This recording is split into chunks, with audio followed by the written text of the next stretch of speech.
nimi on Kaarina. Tervetuloa Kasviskokin keittiössä -sarjaan. Tänään mulla olisi vuorossa mustikka-banaanijäätelön valmistus. Tämä jäätelö on tosi helppo valmistaa, mutta lisäksi myös terveellinen. Me käytän sen valmistuksessa tämmöistä monitoimikonetta, koska tällä saa sopivan koostumuksen tähän jäätelöön. Se voit myöskin käyttää sauvasekotinta, mutta sillä ei ehkä tule yhtä kuohkeaa koostumusta. Eli aloitetaan sitä, että otetaan ensin banaania. Mä oon viipaloinut ja pakastanut nämä banaanit edellisenä päivänä. Laitetaan ne tänne monitoimikoneeseen. Sitten mulla on tässä mustikoita, jotka on myöskin jäässä. Mustikathan on todella terveellisiä marjoja, niin kuin varmasti tiedättekin. Niissä on monenlaisia antioksidantteja, vitamiineja, jotka auttaa ehkäisemään monenlaisia kansantauteja, esimerkiksi sydän- ja verisuonisairauksia sekä diabetesta ja jopa syöpää. Lisäksi ne on hyväksi meidän näkökyvyllemme sekä auttaa myöskin taistelemaan virtsatietulehduksia vastaan.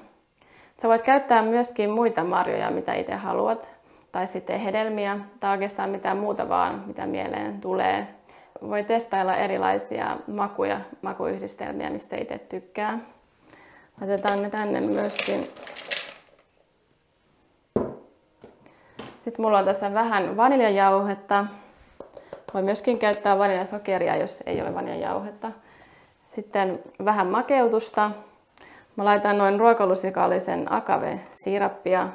Voi myöskin laittaa vaikka hunajaa tai jotain muuta makeutusta, mutta ei ole pakko laittaa ollenkaan mitään makeutusainetta, jos näkee hyväksi.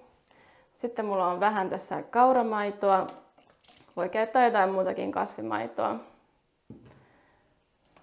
Sitten laitetaan tää päälle tää monitoimikone.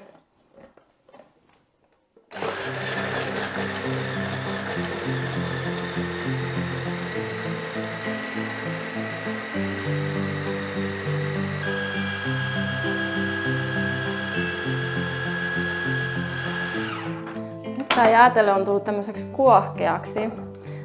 Eli tää on tosiaan nyt valmista jo. Eli tämä jäätelö oli tosi nopea valmistaa, ei vaadi paljon vaivaa. Voidaan laittaa se tähän kulhoon sitten esille.